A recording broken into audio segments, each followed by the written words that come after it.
오늘 하나님 마음에 맞는 사람, 이런 제목으로 말씀을 드리고자 합니다. 우리 조상적부터 옛날 조선시대 이런 때에는 결혼을 할 때 보면은 거의 처녀 총각이 자기가 마음에 맞는 사람을 선택하는 것이 아니고 부모님들끼리 딸이 있는가, 나는 아들이 있네, 우리 서로 사돈하세, 이래가지고 결정을 하는 바람에 결혼하는 날까지도 신랑 얼굴도 못 보고 신부 얼굴도 모르고 이렇게 결혼하는 경우도 참 많았습니다. 그렇지만 보면은 참 그런 때에도 영혼이라는 것은 거의 없이 한 생을 사는 것은 부부가 맺어진 짝이 그저 하늘의 뜻이다. 그 당시는 하나님을 잘 모르니까 하늘의 뜻이다, 이렇게 가지고 한 생을 살았던 것을 볼 수가 있습니다. 우리가 무엇을 선택할 때에 거기는 여러 가지 이유가 있습니다. 물건이 좋았어, 또 어떤 경우는 사람이 참 덕스러워 보여서, 이뻤어, 가문이 좋았어, 여러 가지 선택을 합니다. 그러나 하나님의 선택은 그렇지를 않죠. 오늘 말씀은 하나님이 무엇을, 어떤 사람을 어떻게 선택하시는가에 대한 말씀입니다. 사실은 이 말씀은 바울과 바나바가 선교 여행을 떠나서 안디옥에서 출발했는데 비시디아에도 안디옥이 있습니다. 그곳에 가서 회당에 들어가서 말씀을 전하는 가운데 하나님이 왜 사울을 버리셨는가, 다윗을 왜 하나님이 선택하셨는가, 이것을 말씀을 해주고 있습니다. 가만히 보면은 사울은 하나님 앞에 버림을 받은 이유가 뭐냐, 처음에는 참 겸손하게 하나님 앞에 쓰임을 받았지만 왕이 되자 아나무인이 되고 말았습니다.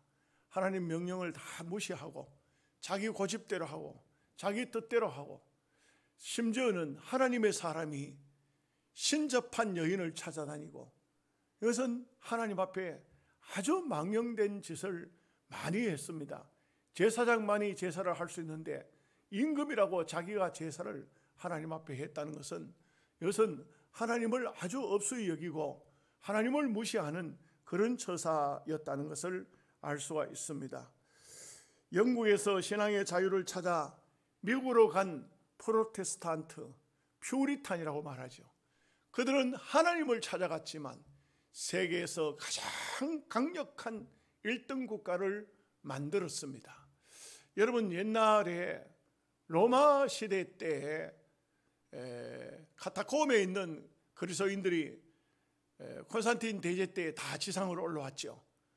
이제 말하자면 숨어서 예배를 드리던 사람들이 얼굴을 드러내는 것입니다. 그런데 콘스탄틴 대제가 하는 일이 너무 엉뚱했습니다. 결국은 헬라 종교, 헬라 신을 예배당 안에 가지고 들어와서 이것이 바로 담무스가 예수고, 그리고 아세라가 바로 마리아다, 이런 식으로 해가지고 교회 안에다가 동상을 세울 때에 지하에서 올라온 기독교인들이 속았다. 이거 어떻게 하면 좋으냐? 우리가 할 수 있는 방법은 이제는 카타콤으로 들어갈 수 없으니까 도망가자. 신앙의 자유를 찾아서 알프스 산으로 도망갔습니다. 그 사람들이 누구냐? 그의 후손들이 누구냐? 스위스인들입니다. 지금도 스위스는 개인 소득이 세계에서 1등 가는 나라입니다. 이것은 뭘 말합니까? 신앙의 자유를 찾아 영국에서 갔던 그들은 큰 땅덩어리를 얻으니까 세계에서 최고 가는 강대국을 만들고, 정말 신앙의 자유를 찾아서 아무것도 없는 빈 몸뚱이로 알프스 산으로 들어갔던 그들은 하나님께서 축복해 주시니까 경제적으로 세계에서 1등 가는 백성들이 되었다는 것입니다. 여기에 중요한 의미가 있죠. 우리가 하나님을 선택하면 하나님도 우리를 버리시지 않습니다. 우리는 자칫 잘못 생각하면 모든 것 하나님 이루어 주십시오, 그리고 나는 맨날 잠만 자고 그거 아닙니다. 우리가 하나님 편에 서고 우리가 하나님의 뜻대로 살고자 하면 하나님은 반드시 우리를 붙들어 주시고 하나님은 우리에게 복을 주시는데 하늘의 복과 땅의 복을 겸하여 주신다는 것을 알 수가 있습니다. 오늘 하나님의 마음에 맞는 사람 다윗을 살피면서 다윗이 어떻게 하나님 마음에 맞는 사람이 되었는가 몇 가지를 생각합니다. 첫째는 다윗은 하나님 말씀에 절대적으로 순종했습니다. 성경의 사무엘서에 보면 수많은 전쟁이 벌어져요. 그런데 그 전쟁이 벌어지면은 대체적으로 전쟁이 났다, 막 적이 쳐들어온다 하면은 뭐 나라가 어떻게 되겠습니까? 막 전부 긴장하고 뭐 국가의 어떤 전쟁 군인 국방부 장관을 불러가지고 지금 싸울 군사가 얼마나 되냐 이런 거 점검할 텐데 다윗은 항상 어떤 전쟁이 나든지 딱 엎드려서 하나님 앞에 먼저 기도하는 것을 볼 수가 있습니다. 그 위급한 상황에 그 전쟁이 벌어진 상황 속에서도 하나님 앞에 기도합니다. 하나님, 이 전쟁이 왜 일어났습니까? 이거 어떻게 해야 됩니까? 어떻게 하면 이 백성들에게 평안을 주고 승리를 줄 수 있겠습니까? 그러면 하나님께서 다 지혜를 주세요. 하나님께서 성령의 감동을 통해서 이번에는 군사를 정면으로 몰고 들어가라. 이번에는 그러지 말고 돌아서 뒤에 가서 쳐라. 이제는 이번에는 뽕나무 위에 올라가서 적들의 말발굽 소리가 들리거든 매복을 했다가 쳐라. 그러니까 이 다윗은 하나님 앞에 늘 기도하고 하나님 말씀이 오면은 말씀대로 하나도 틀리지 않게, 아마 저는 몰라도 어떤 사람들은 밑에서 그랬을 겁니다. 왕이시여, 이번에는 정면으로 갔다가는 큰일 납니다. 이번에는 뒤로 돌아가려고 하면 그 군사들 너무 피곤해 안 됩니다. 그러나 다윗은 하나님의 말씀대로 그대로 순종했어요. 말씀대로 순종했습니다. 여러분, 신앙인에게 있어서 최고의 승리가 뭐냐? 그것은 뭐 돈 많이 벌었다, 무슨 건세를 차지했다, 그게 성공이 아닙니다. 하나님 말씀대로 살았다, 이것이 성공입니다.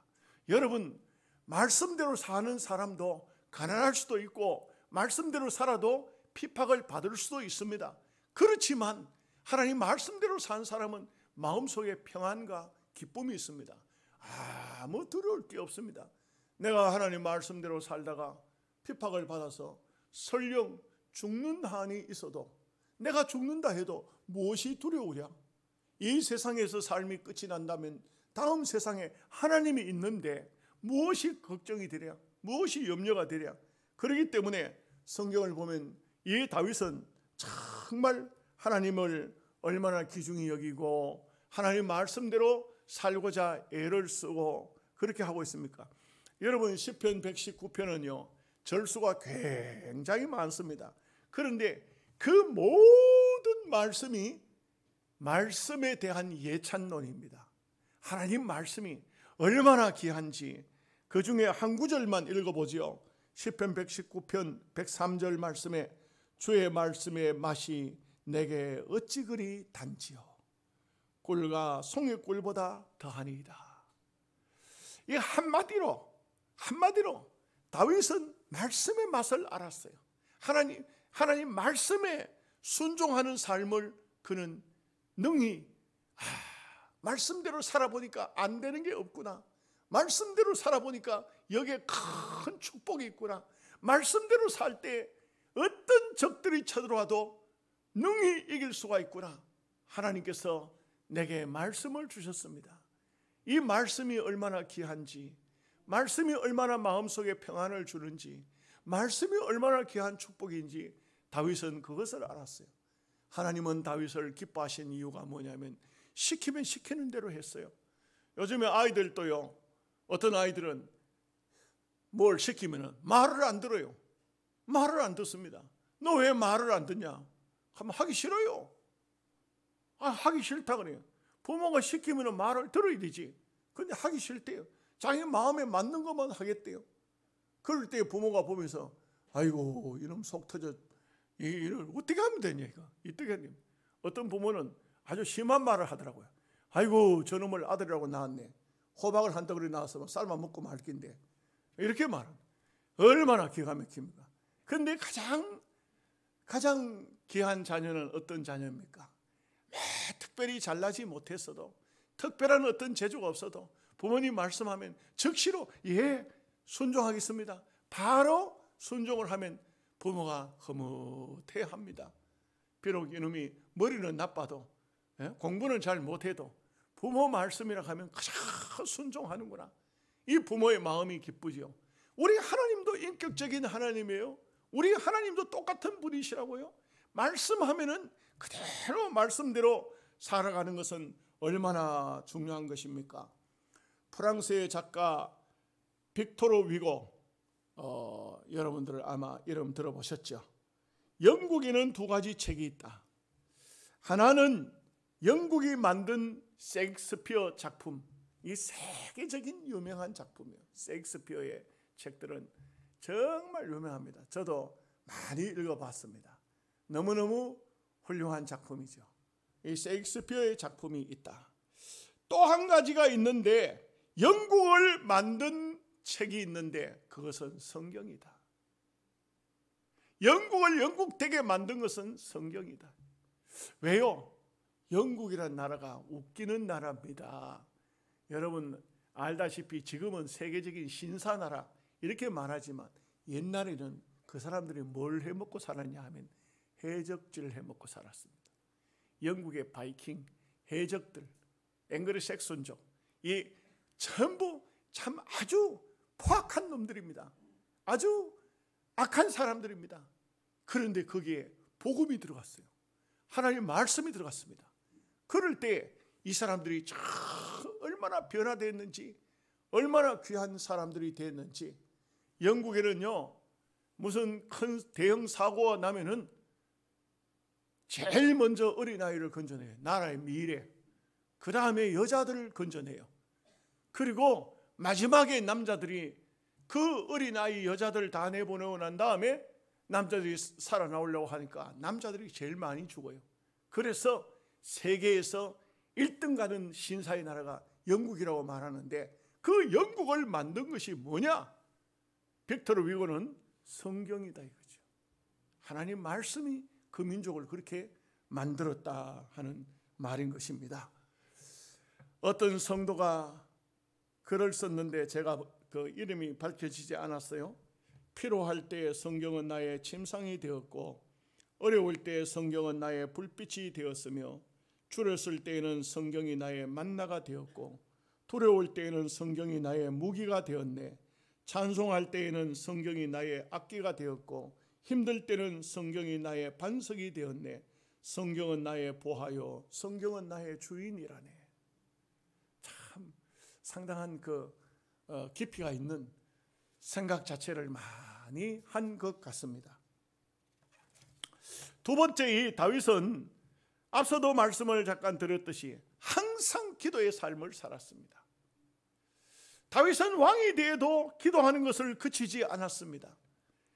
시편 108편 2절 말씀에 보면은 그는 환난 중에 있을 때 쓴 시 중에 한 구절인데, 비파야 수고마 깰지어다 내가 새벽을 깨우리로다. 이 다윗은 참 그 어려움 중에 있을 때에도, 사울 임금에게 핍박을 받을 때에도, 그때도 새벽이 되면은, 적들이 물러가고 고요한 새벽이 되면 정말로 하나님을 찬양했습니다. 시편 40편 1절 말씀에는 이런 말씀이 있습니다. 어려울 때 쓴 시겠죠. 내가 여호와를 기다리고 기다렸더니 귀를 기울이사 나의 부르짖음을 들으셨도다. 나를 기가 막힐 웅덩이와 수렁에서 끌어올리시고 내 발을 반석 위에 두사 내 걸음을 경고케 하셨도다. 참 신앙 고백이에요. 이런 신앙 고백이 우리 성도들에게 있어야 돼요. 기도할 때 하나님은 내 기도를 들으시고 기가 막힐 웅덩이에서도 건져내셔서 우리가 하나님을 찬양하도록 하신다. 우리 하나님은 그런 하나님이요, 얼마나 좋으신 하나님인지 몰라요. 여러분 어려울 때 다른 것을 찾지 말고 하나님을 찾아야 됩니다. 기도는 특정인의 전유물이 아닙니다. 하나님을 믿는다면 기도해야 합니다. 기독교가 뭐냐? 하면은 이것을 기도교라 이렇게 말합니다. 기도교라. 기독교는 기도하는 종교이다 이 말이죠. 이탈리아의 나폴리라는 동네에 음악을 좋아하던 소년이 있었습니다. 이 소년의 꿈은 장차 음악가가 되고 싶었습니다. 그런데 학교에서 선생님이 아이들마다 꿈을 쭉 물어봅니다. 그런데 이 아이에게 너는 앞으로 장차 무엇을 하고 싶으냐? 너 꿈이 뭐냐? 음악가가 되고 싶습니다. 어떤 음악가? 세계적인 음악가가 되고 싶습니다. 그래? 그렇다면 너 나와서 노래를 한번 해봐. 이렇게 했어요. 그 음악가가 노래를 잘 해야 되잖아요. 그 노래를 잘 하는지 못하는지 담임 선생님이 물어보는 겁니다. 네 나와서 노래를 한번 해봐라. 그 노래를 했어요. 그런데 선생님이 하는 말이 아서라 깨진 문짝에서 소리가 나는 듯하다. 너는 음악가로는 성공 못한다. 깨진 문짝이 바람에 흔들리면서 소리가 이상한 소리 나죠. 너는 그런 것은 못한다. 그러면서 너는 음악가 포기해라. 이렇게 말했어요. 이 아이는 음악가를 하고 싶은데 선생님은 너는 음악가 소질이 없으니 안 된다. 아이들은 그 얘기를 듣자 모두 폭소를 터뜨렸습니다. 이 아이는 너무 창피했습니다. 집에 돌아와서 엉엉 울었습니다. 그 어머니는 농사를 짓는 분이요 남편도 없습니다. 가부입니다. 그런데 아이를 쓰다듬으면서 품에 안고 애야 걱정하지 마라. 하나님께서 네 꿈을 키워주실 것이다. 하나님을 믿어라. 기도하면 하나님께서 이루어 주실 것이다. 그 어머니는 농사를 지으면서도 아들을 레슨을 보냈습니다. 그래서 음악가에 가서 노래를 배웠는데 이 아이가 드디어 어느 음악 콩쿠르 대회에 열린 데서 나가서 상을 받기 시작했습니다. 나중에는 그 아이는 훌륭한 세계적인 테너 가수로 이름을 떨친 엔리코 카루스라는 가수가 되었습니다. 그렇습니다.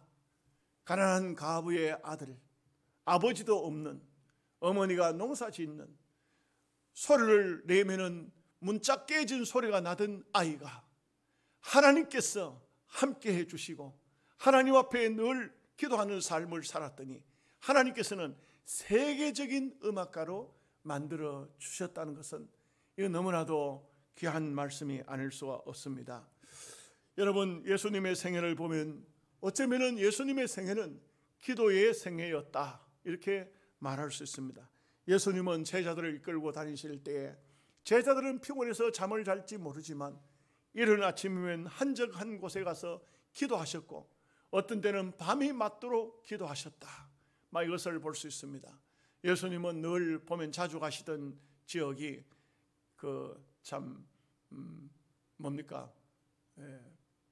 올리브 나무가 있는 게세마네입니다. 그곳은 나중에 십자가에 못 박혀 죽으시기도 하셨지만 그곳에 가서 늘 기도하셨는데 한적한 곳에 고요한 곳에 가서 늘 기도했습니다.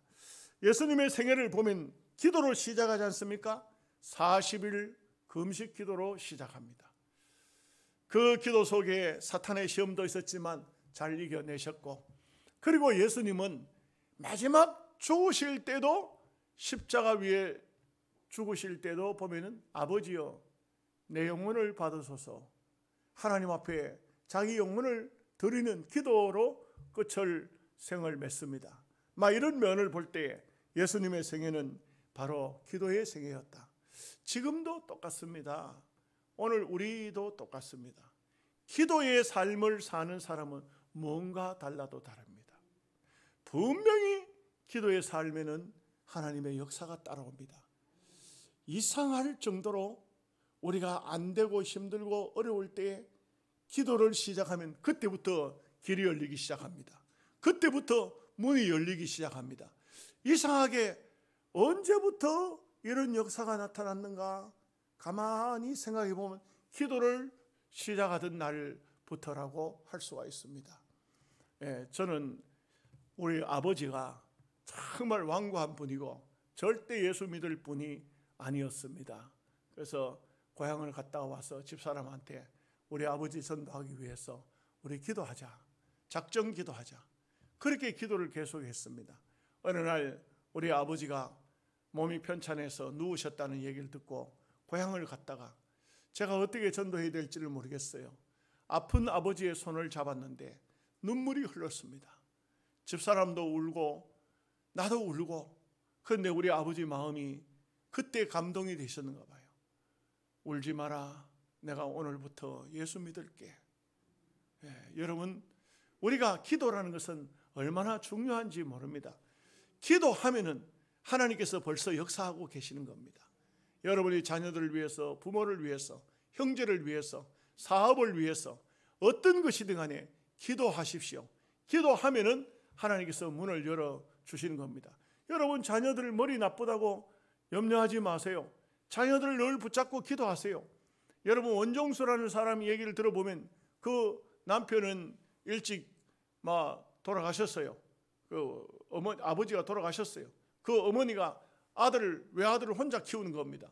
근데 그 어머니가 새벽 기도를 하기 시작했어요. 그 아주 과일 장사, 사과 개짝 엎어놓고 대구 사과 갔다가 대구 능금 갔다가 사과 개짝 위에 이렇게 몇 개 놓고 파는 그런 가난한 가부였습니다. 이런데 새벽 기도를 했어요. 그리고는 하나님 앞에 기도했습니다. 하나님, 내 아들을 이거 어떻게 키우겠습니까? 내 힘으로 못 키웁니다. 하나님 키워주세요.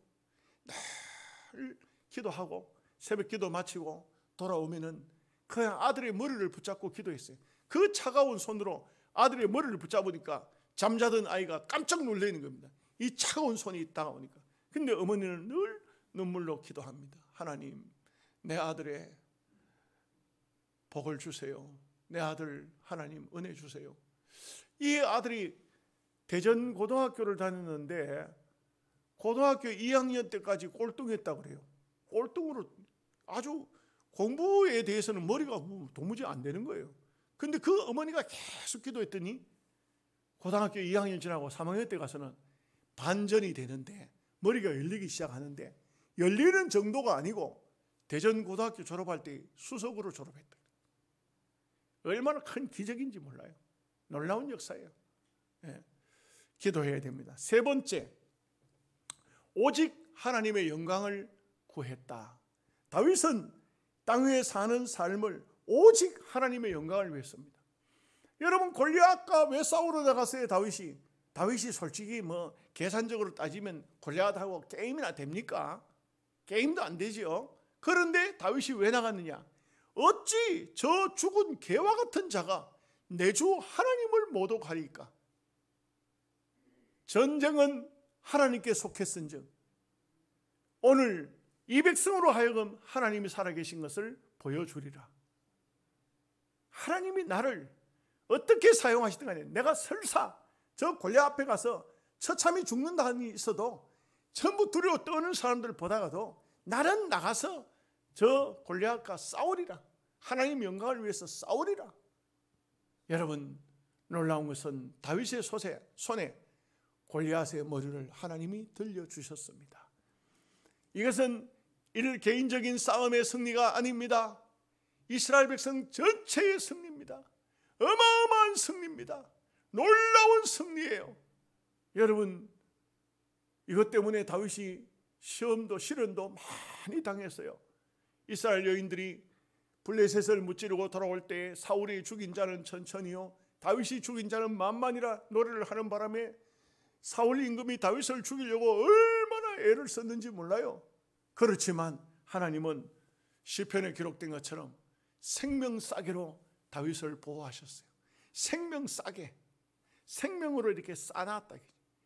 어떤 경우 어떤 환난 핍박이 있다 할지라도 생명싸개 속에는 누가 다윗을 해할 수가 없었던 것입니다. 하나님의 영광을 위해서 사는 사람, 이것이 얼마나 귀중한 것입니까?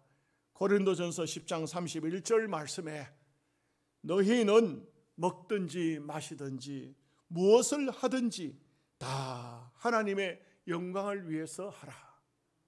오늘 우리가 이 땅 위에 사는 삶의 목적이 뭐냐? 하나님의 영광을 위해서 하라는 것입니다. 여러분들이 직장 생활도 가정 생활도 무슨 생활도 간에 하나님 영광을 위해서, 하나님의 영광을 위해서. 여러분, 우리나라에 88 올림픽이 열렸을 때 그리피스 조이너라는 여자 단거리 선수가 있었습니다. 남자들 가운데는 벤 존슨이라는 사람이 1등을 했죠. 근데 이 그리피스 조이너라는 육상 선수가 금메달을 당당히 땄습니다. 땄는데 기자가 인터뷰를 하는데 참 희한한 말을 했어요. 인터뷰하는 딱 마이크를 딱 갖다 대는 순간 그녀는 주저하지 않고 한 말이, 나는 하나님의 영광을 위해서 달렸습니다. 하나님이 얼마나 기뻐하실까요? 나는 하나님의 영광을 위해서 달렸습니다. 나는 금메달을 따기 위해 달렸습니다. 조국을 위해서 달렸습니다. 그런 게 아니에요. 하나님의 영광을 위해서 달렸습니다. 참 그 인상 깊은 인터뷰인 것 같습니다. 그 얘기를 많은 사람이 듣고, 야, 정말 하나님의 영광을 위해서 사는 사람의 모습은 너무나도 아름답구나. 시편 33편 12절 말씀에 여호와로 자기 하나님을 삼는 나라는 복이 있도다. 여호와 하나님을 자기 나라의 주인공으로, 내 삶의 주인공으로, 우리 가정의 주인으로, 이런 사람들, 복 있는 백성이에요. 여호와를 하나님으로 우리가 인정하고 그분을 받아야 됩니다. 그래서 우리는 하나님을 잘 섬겨서 오늘 다윗처럼 여러분의 가정이, 여러분의 자녀들이, 여러분의 생활 삶이 다윗처럼 하나님의 영광을 많이 드러내고 하나님 앞에 쓰임받는 귀한 역사가 있으시기를 주님의 이름으로 축복합니다. 아멘. 기도하겠습니다.